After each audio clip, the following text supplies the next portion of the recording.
Bienvenidos al programa bíblico teológico El Faro de Alejandría. Cada semana tratamos temas sobre Biblia y teología. Con ustedes el orador y presentador, el pastor Roberto Ochoa.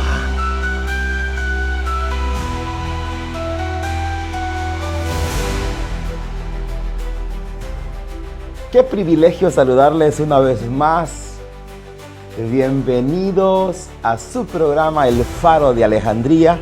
En esta oportunidad me hago acompañar de este precioso libro, como lo es Dogmática Reformada. Hoy vamos a estar hablando de un tema que le hemos titulado El día que nació el nombre de protestante. Sí, el día que nació el nombre de protestante. A nosotros nos denominan, nos llaman protestantes. Así que vamos a ver en este programa cuándo nació ese nombre. Así que bienvenidos una vez más a su programa El Faro de Alejandría.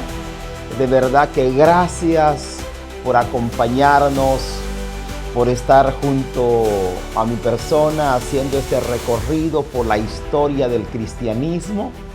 Nuestro único propósito no es simplemente hablar del pasado, sino comprender cómo Dios ha obrado a través de los siglos y cómo esos acontecimientos siguen teniendo un impacto en la fe de hoy en día.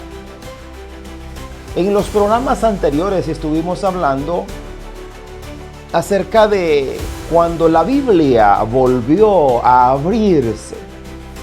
También estuvimos hablando cuando Martín Lutero clavó las 95 tesis en la puerta de la Universidad de Wittenberg, Alemania. Entonces, ahí hablamos de muchos hombres como Wycliffe, hablamos también de Juan Hus, hablamos de Erasmo y también hablamos de Martín Lutero. Descubrimos ahí que la reforma no apareció de la noche a la mañana, sino que fue el resultado de muchos reformadores que muchos años antes de Martín Lutero venían luchando por esta reforma. Pero en esta ocasión vamos a avanzar a un paso más en la historia. Y quiero que esta hora nos contestemos una pregunta que millones de creyentes quizás se han detenido a pensar. ¿De dónde nace la palabra protestante? ¿Quién decidió llamarnos así? ¿Fue Martín Lutero? ¿Fue alguna iglesia? ¿Fue alguna denominación? ¿Fue algún concilio? ¿O fue algo completamente diferente? Entonces de eso vamos a estar hablando. La mayoría de personas utilizan esa palabra con toda naturalidad.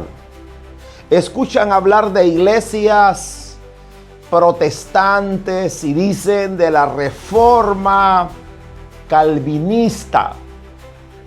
Pero sin embargo, muchos, oiga bien, muchos o muy pocos conocen en el momento exacto en que nació el nombre y las circunstancias que rodearon su origen. Y cuando descubrimos esa historia, nos damos cuenta de algo sorprendente, que la palabra protestante no nació dentro de un templo, no nació durante un culto, no nació durante un sermón, nació en medio de una crisis que puso a prueba la fe, el valor y las convicciones de un grupo de hombres que tuvieron que decidir si permanecer firmes en la palabra o ceder ante la presión de ese tiempo. Mientras preparaba este tema, pensaba en algo. Los siglos pasan, los gobiernos cambian, las culturas se transforman, las generaciones cambian, pero sin embargo, hay algo que permanece igual. Cada generación enfrenta momentos donde debe decidir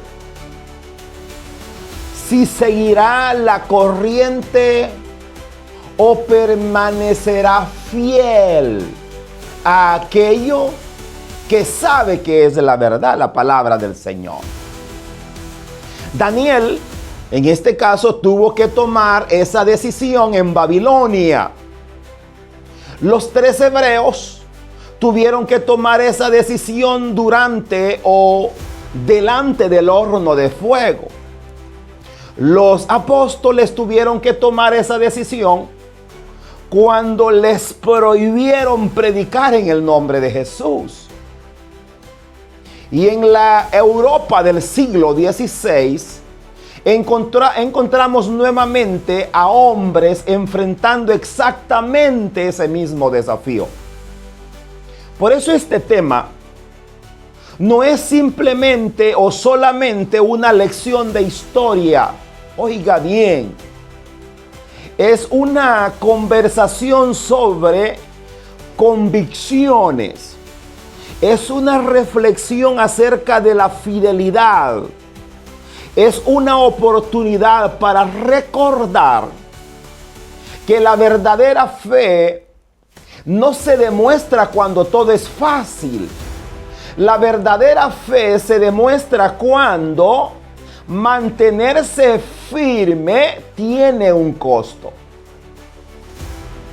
En esta oportunidad viajemos hasta Europa del siglo XVI para descubrir el día en que nació el nombre protestante. Y veremos de que detrás de esa palabra existe una historia de valentía, existe una historia de convicción y de fidelidad a la palabra del Señor.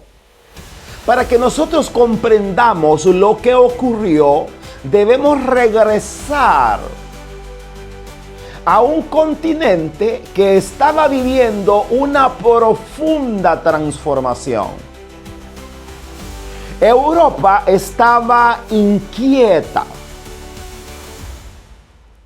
Algo estaba cambiando. Las ideas de Lutero estaban comenzando a extenderse por ciudades, aldeas, universidades y gobiernos. Lo que había comenzado como una discusión académica estaba convirtiéndose en un movimiento que pronto transformaría la historia del cristianismo para siempre. Oiga bien, la reforma estaba avanzando con una fuerza que pocos habían imaginado. Los sermones circulaban en ciudades. Los escritos reformadores pasaban de mano en mano. Las imprentas trabajaban sin descanso. Por primera vez en muchos siglos, miles de personas estaban teniendo acceso directo a las Sagradas Escrituras. Oiga bien, y comenzaban a comparar lo que leían en sus homilías con lo que la Biblia decía. Observaban la vida religiosa de ese tiempo. aquellas preguntas comenzaron a inquietar a Europa. Y decían ellos, ¿qué dice realmente la Biblia? ¿Dónde aparece esta práctica en las Sagradas Escrituras? ¿Qué enseñaron verdaderamente Cristo y los apóstoles? Entonces lo que parecía una simple discusión teológica de Wittenberg estaba convirtiéndose en un movimiento que afectaba a iglesias, ciudadanos, universidades y gobiernos. Entonces, y mientras la reforma seguía creciendo, alguien observaba todo aquello con una enorme preocupación. Y ese hombre fue Carlos V.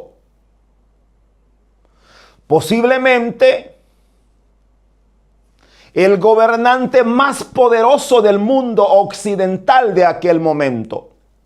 Cuando hablamos de Carlos V, no estamos hablando de un simple rey, estamos hablando de un emperador que gobernaba extensos territorios, dirigía ejércitos, controlaba enormes recursos económicos y tomaba decisiones que afectaban a millones de personas. Cuando Carlos V hablaba, Europa escuchaba. Cuando Carlos V actuaba, los gobernantes observaban cuidadosamente sus movimientos. Sin embargo, había algo que comenzaba a preocuparle profundamente. No era una invasión extranjera, no. No era una crisis económica, no. No era una rebelión militar, no. Era un movimiento espiritual que seguía creciendo a pesar de todos los esfuerzos por detenerlo. Y aquí encontramos una verdad. Oiga bien, preste mucha atención. Aquí nosotros encontramos una verdad que parecía o parece una y otra vez en la historia bíblica. Los imperios vienen y van. Los gobernantes aparecen y desaparecen. Los sistemas humanos cambian constantemente. Pero la palabra de Dios permanece para siempre. Carlos V tenía el poder sobre ciudades, territorios, ejércitos, pero no tenía el poder sobre la conciencia del hombre y de las mujeres, convencidos por la palabra de Dios. Y precisamente ahí, mis estimados amigos y hermanos, comienza la historia del nacimiento del nombre protestante. Sí, es cierto, los gobiernos tienen poder, los imperios tienen poder, pero nuestra convicción es otra cosa. Entonces llegamos a una pregunta que nos hacemos nosotros: ¿por qué existen tantas iglesias protestantes? Sí, ¿por qué existen tantas iglesias protestantes? Estuvimos hablando, o he hablado, antes y descubrimos algo que para muchas personas resulta sorprendente. Vimos que el nombre protestante no nació cuando Martín Lutero clavó las 95 tesis en Wittenberg, sino que varios años después. Y esto sucedió en una protesta de Espira en el 1529. Descubrimos que aquel nombre surgió cuando un grupo de gobernantes, oiga bien, decidió mantenerse firme en sus convicciones, aun cuando el imperio intentaba frenar el avance de la reforma. Entonces, Carlos V quiso detener el avance del evangelio y sacó una circular y prohibió el avance. Pero un grupo de gobernantes dijo: nosotros no podemos obedecer esa orden de Carlos V. No podemos. Así que si nosotros no podemos, no vamos a estar de acuerdo. Entonces, a partir de ese tiempo, del 1529, cuando los gobernantes aliados al poder de Carlos V rechazaron la orden, a ese grupo de gobernantes les llamaron protestantes. Ahí está, empezamos el tema, cómo nace el tema o el nombre de protestantes. Entonces ahí nosotros aprendemos un dato interesante: por qué existen tantas denominaciones o por qué existen tantos protestantes. Porque nosotros encontramos, existen luteranos, existen reformadores, existen bautistas, metodistas, existen pentecostales. La pregunta es, ¿acaso la reforma se dividió? ¿Acaso la reforma fracasó? ¿O existe una explicación histórica detrás de todo esto? Oiga bien lo que le voy a decir. Detrás, o la respuesta a nosotros nos lleva a uno de los capítulos más interesantes de toda la historia cristiana. Porque cuando la reforma comenzó a expandirse por Europa, ocurrió algo que suele repetirse una y otra vez a lo largo de la historia. Todos compartían una misma pasión. Todos deseaban volver al evangelio. Todos querían regresar a la autoridad de la iglesia. Pero no todos llegaban exactamente a las mismas conclusiones sobre cada aspecto de la vida de la iglesia. Eso a nosotros no debe de sorprendernos demasiado. Cuando abrimos el Nuevo Testamento, nosotros encontramos a creyentes que compartían la misma fe, pero ellos tenían diferentes enfoques ministeriales. Pedro tenía un llamado particular. Pablo tenía otro llamado. Bernabé tenía otro llamado. Pero todos servían al mismo Señor. Pero todos utilizaban maneras diferentes de enseñar. Algo parecido comenzó a suceder después de Lutero. La reforma siguió creciendo con una velocidad impresionante.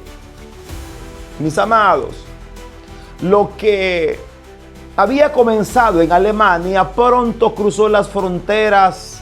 Las ideas reformadoras llegaron a Suiza, llegaron a Francia, llegaron a Inglaterra, llegaron a Escocia, llegaron a Países Bajos. Y cada una de esas regiones aportó algo particular al desarrollo del movimiento. Comenzamos por Alemania en este caso. Cuando pensamos en la Reforma, inevitablemente pensamos en Martín Lutero. Su influencia fue enorme. La traducción de la Biblia al idioma alemán acercó las escrituras al pueblo común. Sus sermones fueron escuchados por miles de personas. Sus escritos circularon por universidades, por ciudades, por aldeas.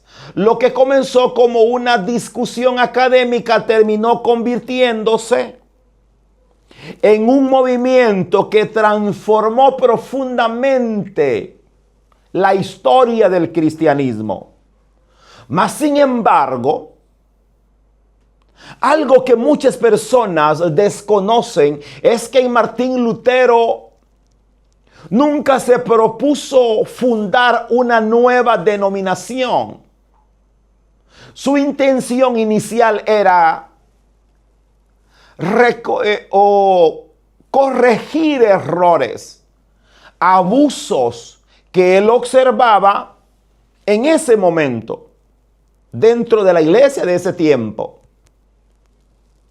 Pero los acontecimientos avanzaron de tal manera que terminó surgiendo una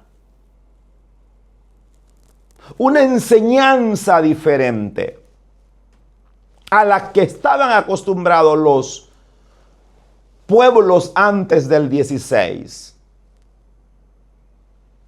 Entonces, estas iglesias enfatizaron especialmente sus doctrinas en la justificación por la fe, la autoridad de las escrituras y la centralidad de Cristo en la salvación. Aunque conservaron algunos elementos históricos del cristianismo antiguo, se distinguieron claramente por las verdades que habían sido redescubiertas durante la Reforma. Mientras tanto, Dios también estaba obrando en otras regiones de Europa en este caso. Aquí nosotros encontramos una lección importante. Los grandes movimientos espirituales rara vez dependen de una sola persona.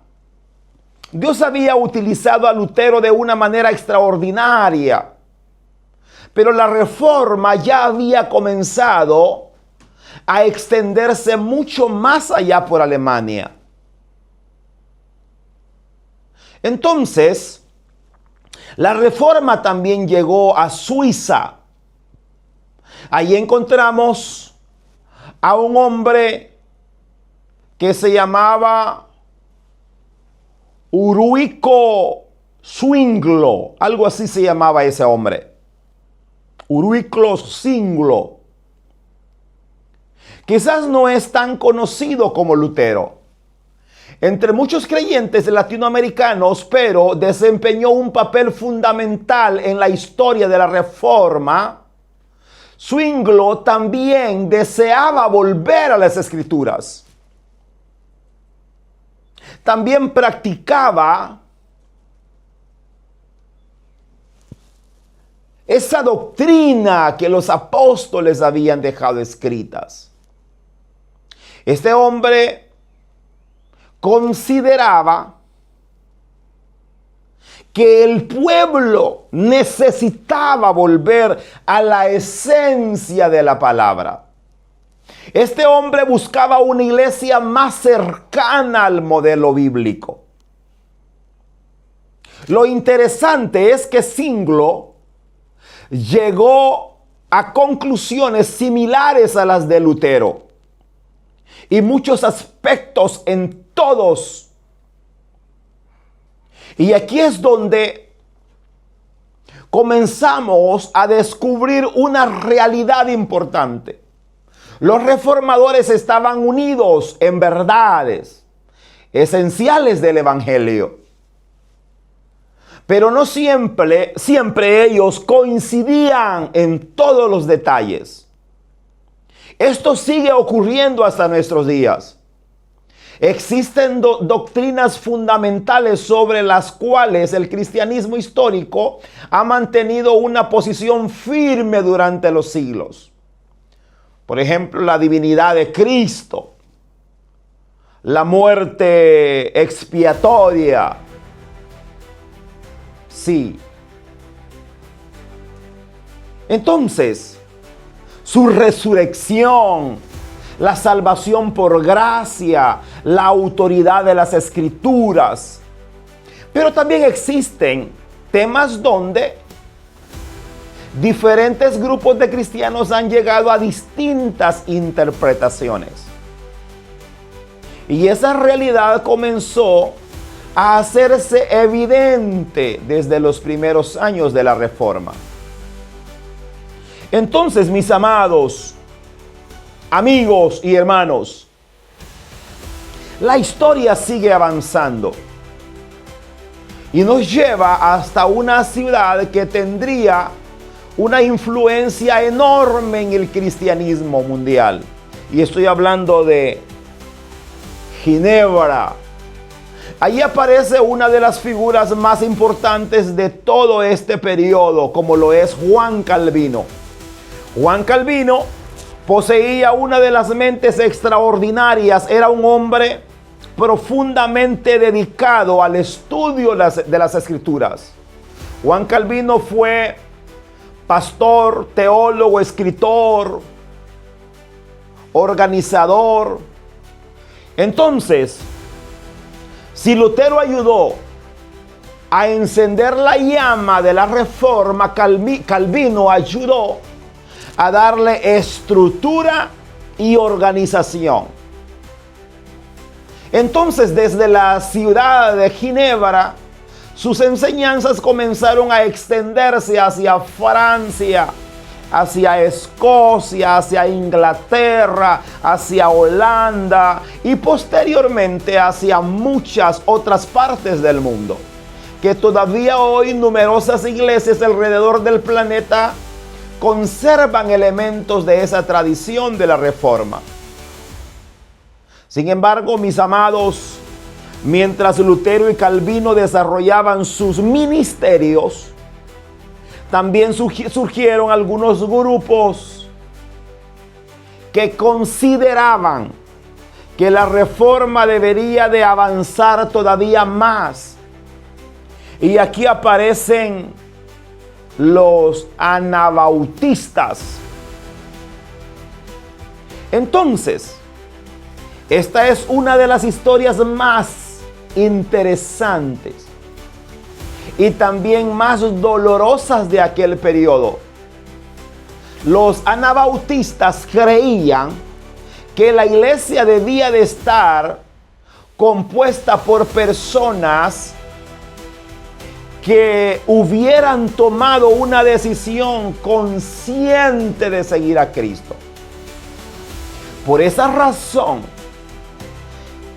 defendían el bautismo del creyente y rechazaban el bautismo administrado a los niños. Qué importantes datos. También defendían la separación entre la iglesia y el Estado, que eso tenía que estar separado.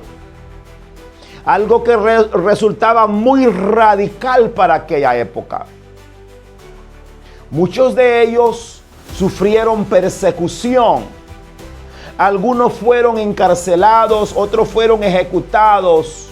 Y lo más triste es que fueron perseguidos tanto los sectores católicos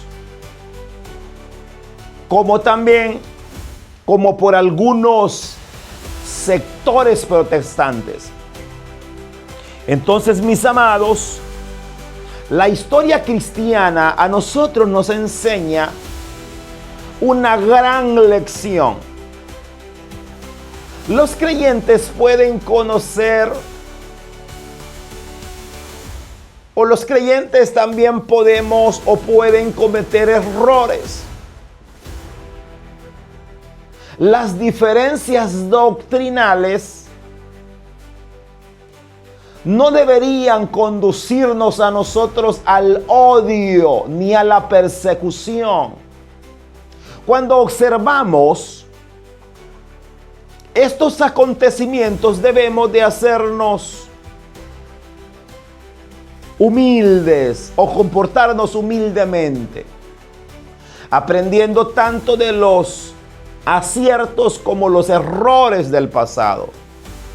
Mientras en Inglaterra estaba ocurriendo otro proceso completamente distinto, allí surgió lo que más adelante sería conocido como el anglicanismo.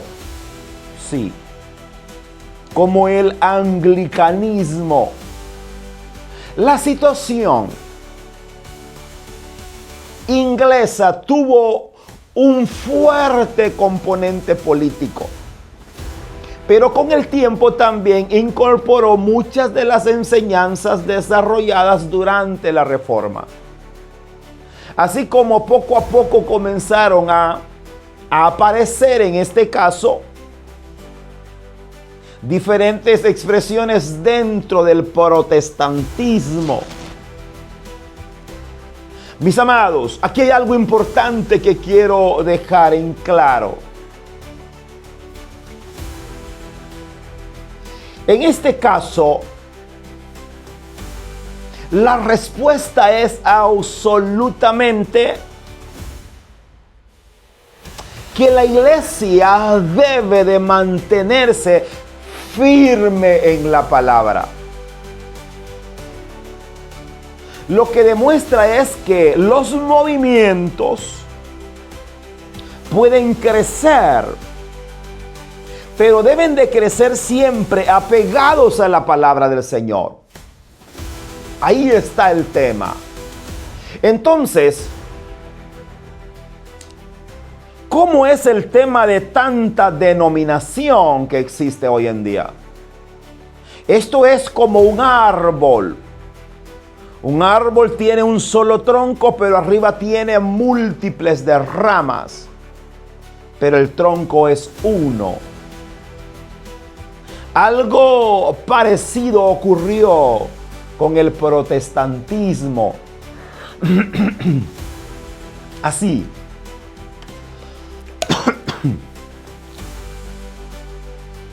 Mis amados, los luteranos, los reformadores, los anglicanos y otros movimientos desarrollaron características particulares. Sin embargo, todos compartían ciertas convicciones fundamentales que habían sido recuperados durante la Reforma.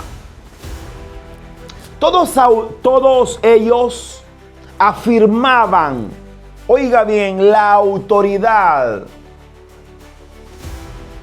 de las Sagradas Escrituras. Todos ellos afirmaban la centralidad en Cristo Jesús. Todos ellos afirmaban la salvación por gracia mediante la fe. Todos ellos afirmaban que la necesidad de volver constantemente al Evangelio era urgente. Y aquí encontramos una aplicación muy, pero muy importante para nuestros días. Nosotros vivimos, mis amados, en una época donde muchas voces, muchas personas diferentes se expresan y hablan. Debemos de volver a la historia, donde han existido diferentes opiniones, diferentes pensamientos, pero la verdad es que las Sagradas Escrituras no cambian. Hay desafíos más grandes para la iglesia actual. La iglesia debe de aprender a no perder lo esencial por lo secundario. Porque cuando perdemos de vista lo esencial, nosotros terminamos discutiendo asuntos menores, mientras olvidamos aquello que verdaderamente transforma la vida de las personas. Entonces la reforma a nosotros nos recuerda que el centro siempre debe de ser Cristo. Que el centro siempre debe de ser el Evangelio. Que el centro debe de ser siempre la palabra de Dios. Pero la historia todavía no termina ahí. Porque hasta este momento nosotros hemos hablado principalmente de Europa, de Alemania, de Suiza, de Francia, de Inglaterra y de otras regiones donde la reforma dejó una huella profunda. Sin embargo, surge una pregunta muy fascinante para nosotros. ¿Cómo llegó todo esto hasta nosotros? Muy bien. ¿Cómo cruzó océanos el mensaje transformador? ¿Cómo llegó el Evangelio a América Latina? ¿Cómo llegó a nuestros países? ¿Cómo llegó a nuestras ciudades? ¿Cómo llegó el Evangelio a nuestras familias? Y quizás la pregunta más personal de todas: ¿cómo llegamos desde Martín Lutero, Calvino y los reformadores del siglo XVI hasta las iglesias evangélicas y pentecostales donde hoy nos congregamos? ¿Cómo llegó el Evangelio? Entonces la respuesta nos lleva por una historia apasionante donde estos avivamientos espirituales, los movimientos misioneros, hombres que cruzaron continentes para predicar el Evangelio y creyentes que entregaron su vida para que la palabra de Dios llegara hasta nuestros pueblos. Hemos hablado un poco cómo surgió la palabra protestante. Ya vimos que la palabra protestante nació allá por el año 1529, cuando Carlos V quiso detener el avance de la obra del Señor, o la reforma protestante. Quiso detenerla. Entonces todos los que rechazaron esa lectura de las Escrituras, a ellos fueron llamados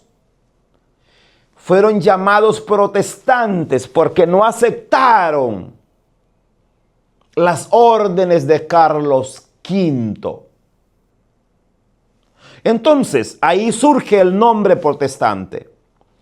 Ya vimos que el Evangelio corre por diferentes ciudades y diferentes países. Después que hemos visto eso, llegamos a una pregunta que muchos nos la hacemos. Mis amados, hemos hablado de Alemania, de Suiza, de Francia, de Inglaterra y otros lugares muy lejanos de nuestra realidad, de nuestra vida. Sin embargo, la pregunta es esta: ¿cómo llegó todo esto hasta nosotros? ¿Cómo llegó el Evangelio a América Latina? ¿Cómo llegó a estos países? ¿Cómo llegó a nuestras ciudades? ¿Cómo llegó a nuestras familias? ¿Cómo pasamos de aquellos reformadores europeos, del siglo XVI a las iglesias evangélicas y pentecostales que hoy conocemos? La respuesta es una de las más históricas y apasionadas del cristianismo, mis amados. Porque después de la Reforma vino otra etapa realmente o igualmente importante. Los reformadores habían recuperado grandes verdades bíblicas, pero con el paso de los años muchas iglesias comenzaron a volverse cada vez más institucionales. ¿Cómo es la cosa? Se volvieron un poco más apegadas a las costumbres del gobierno o lo social. Ya no conservaban la sana doctrina, ya no conservaban los principios bíblicos, ya no tenían las enseñanzas sólidas. Pero en algunos lugares, a falta de esta palabra, surge ese amor vibrante por la palabra del Señor. Allá por el año 1906, en la calle Azusa, en Los Ángeles, surge un grupo de hombres y mujeres pentecostales que el Espíritu Santo se derrama en sus vidas. Y ahí surge algo maravilloso. Si usted necesita ese libro, leerlo, se llama La calle Azusa de Los Ángeles del 1906. Le invito que lo lea, y si no lo tiene, escríbame y yo se lo comparto. Pero la iglesia perdió un momento el rumbo. Se hizo más apegada a los principios sociales de ese tiempo. La iglesia pueden cambiar los tiempos, pueden cambiar los gobiernos, pero la Biblia debe de volverse a leer en casa. La oración debe de volver a ser el centro de la vida de las familias. La santidad debe de ser visible en la conducta de los creyentes.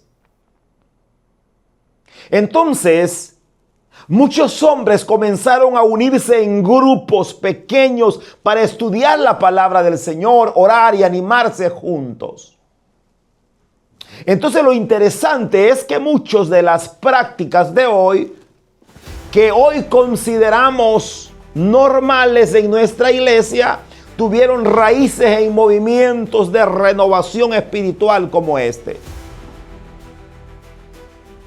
Pero Dios todavía tenía preparado algo más grande. Durante el siglo XVIII comenzaron a surgir grandes avivamientos espirituales. Y cuando hablamos de avivamientos espirituales, hablamos de momentos donde Dios despierte el corazón de personas de una manera extraordinaria. Aquí hay periodos donde miles de personas vuelven a buscar al Señor, donde la predicación impacta profundamente a la sociedad y donde la fe deja de ser simplemente una tradición para convertirse en una experiencia viva. Oiga bien, los avivamientos no solamente transforman iglesias, los avivamientos transforman familias, transforman comunidades, transforman generaciones enteras. Mis amados, uno de los hombres más importantes de esta época fue John Wesley. Wesley nació en Inglaterra. Originalmente era un sacerdote anglicano. Sin embargo, este hombre llegó a un momento en su vida donde comprendió que conocer acerca de Dios no era suficiente. Era necesario experimentar personalmente la gracia de Dios. A partir de allí comenzó un ministerio extraordinario. Predicó en iglesias, en plazas, en campos abiertos, en hogares, en múltiples circunstancias, para que el evangelio llegara a todas las personas. En ocasiones Wesley predicaba, hacía recorridos de miles de kilómetros a caballo. Hablaba a ricos, hablaba a pobres, a trabajadores, a campesinos, a personas humildes, personas olvidadas, personas de la baja sociedad. Lo que más llama la atención de Wesley es que no se conformó con mantener el evangelio solo en los templos. Oiga bien, Wesley salió a buscar personas donde ellas estaban. Y allí nosotros encontramos una enseñanza que la iglesia nunca debe de olvidar. El evangelio nunca fue diseñado para permanecer encerrado en cuatro paredes. Jesús dijo, por tanto, id y haced discípulos en todo el mundo. El corazón de Dios siempre ha estado dirigido a aquellos que todavía quieren escuchar la palabra, aquellos hambrientos. Entonces los avivamientos, las transformaciones llegaron a todas estas ciudades. Wesley cambió la historia en el siglo XVIII. Así la iglesia de hoy en día necesitamos volver a la esencia de la palabra. Salirnos de las cuatro paredes y empezar a predicar afuera. No acostumbrarnos a una liturgia antigua. Como decían algunos, el buey que tiene sed busca el agua. Entonces el evangelio ha recorrido, ha transformado Europa, ha cambiado continentes. La palabra del Señor cambia. Llegan los misioneros, llegan hombres extraordinarios, como por ejemplo otro hombre que se llamaba William Carey. Este era un hombre sencillo, no provenía de una familia poderosa. Ese William Carey tampoco no era una figura famosa. Este William Carey trabajaba como zapatero. Este hombre, sin embargo, tenía una convicción profunda. Cristo había ordenado que el evangelio fuera llevado a todas las naciones. En una época donde muchos pensaban que las misiones ya no eran necesarias, entonces Carey comenzó a desafiar a las iglesias con una pregunta sencilla. Decía Carey lo siguiente: si Cristo nos mandó ir, ¿por qué nos hemos quedado? Decía Carey. Entonces Carey finalmente viajó a la India. Allí dedicó gran parte de su vida a predicar las Escrituras, a formar creyentes, a abrir caminos para los futuros misioneros. Hoy es recordado como uno de los padres de las misiones protestantes modernas. Y gracias a Carey, hombres como él comenzaron movimientos de transformación en el mundo. Atravesaron este hombre selvas, lugares escabrosos, pero la palabra del Señor llegó a diferentes lugares, a hospitales, a lugares remotos. Entonces, fue precisamente durante ese periodo de Carey cuando el evangelio comenzó a tener una presencia cada vez más visible en América Latina. Al principio no fue fácil. América Latina tenía una identidad religiosa muy definida Y muchas veces el protestantismo era visto como algo extraño o extranjero. Mas, sin embargo, los años comenzaron a pasar y el evangelio comenzó a echar raíces. Oiga bien, las escrituras comenzaron a circular. Las iglesias comenzaron a multiplicarse, los creyentes comenzaron a compartir la fe. Y poco a poco el evangelio dejó de ser visto como algo importado y pasó a convertirse en una realidad profundamente verdadera a través de la palabra. Entonces aquí ocurrió algo importante, lo que es la transformación del siglo XX. La historia de la iglesia de nuestro continente. A comienzos del siglo XX surgió un movimiento pentecostal. Cuando muchas personas escuchaban la palabra protestante, en realidad estaban pensando en algo que apareció después de Lutero. Estaban pensando en movimientos evangélicos y pentecostales. El pentecostalismo puso nuevamente énfasis en la obra del Espíritu Santo, en la oración ferviente, en la oración viva, en la evangelización, en la experiencia personal. Entonces, mis amados, el protestantismo, que fue denominado así o fue llamado así en el año 1529 por Carlos V, iba creciendo cada día más. Y así todos los reformadores iban interpretando las Sagradas Escrituras. Habían bases bíblicas, pero habían algunas formas de pensar diferente.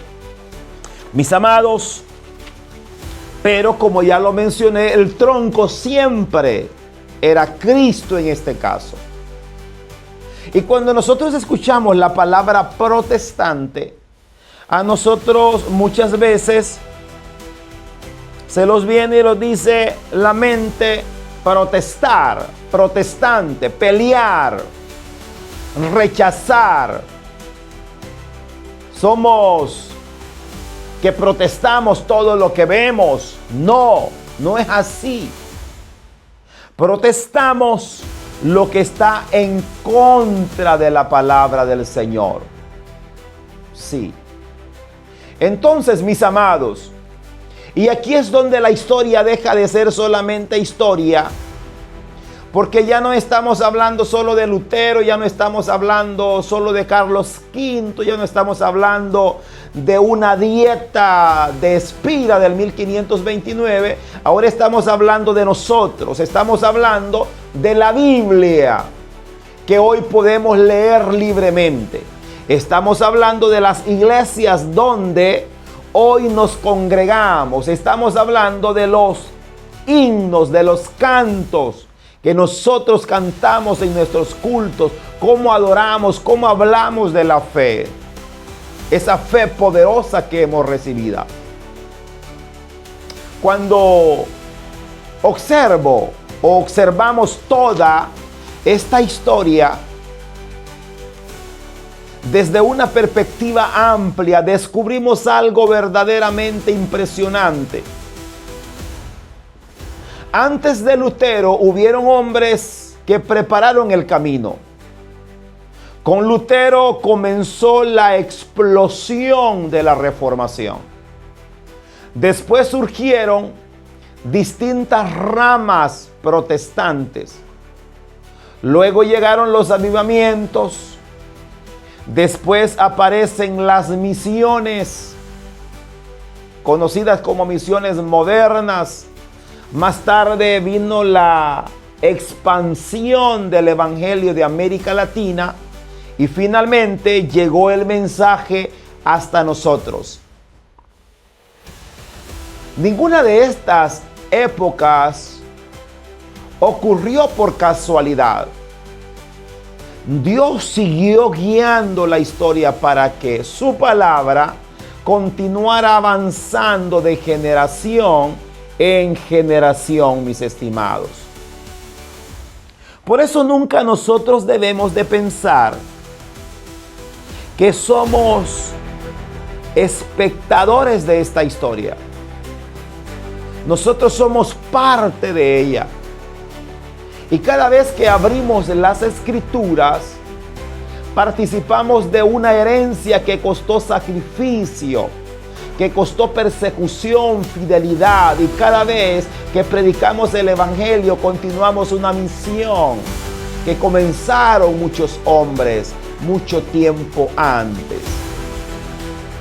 Esta lección es profunda. Esta lección es poderosa para nuestros tiempos. Lo que otros hicieron en plazas, en calles, en lugares remotos, la iglesia de hoy necesitamos seguirlo practicando, mis estimados. Ahora la pregunta ya no es ¿qué hicieron aquellos? Ahora la pregunta que nos deberíamos de hacer nosotros es ¿qué estamos haciendo nosotros? Porque la historia del Evangelio todavía no ha terminado. La siguiente página todavía se está escribiendo. Y Dios todavía sigue buscando personas que estén dispuestas a tomar parte de ella. Y llegamos a una conclusión poderosa. Es la siguiente. Al llegar al final de todo este recorrido que hemos visto, podemos afirmar que el protestantismo no nació en un solo día, ni fue obra de un solo hombre. Fue el resultado de un proceso largo mediante el cual Dios volvió a colocar su palabra en el centro de la vida de la iglesia. Antes de Lutero hubieron hombres que prepararon el camino. Con Lutero comenzó la reforma visible. Después surgieron nuevas iglesias, nuevos movimientos y nuevas oportunidades para que el evangelio siguiera avanzando. Más tarde vinieron los movimientos misioneros, ya lo mencioné, la expansión en América Latina, el crecimiento de las iglesias pentecostales. Eso surgió en ese tiempo. Por eso cuando miramos nosotros nuestra Biblia, cuando entramos a una iglesia o cuando escuchamos el evangelio, debemos de recordar que somos herederos de una historia extraordinaria de fe, de sacrificio y de fidelidad. No somos solo o no somos espectadores de una historia, somos el resultado de esta historia.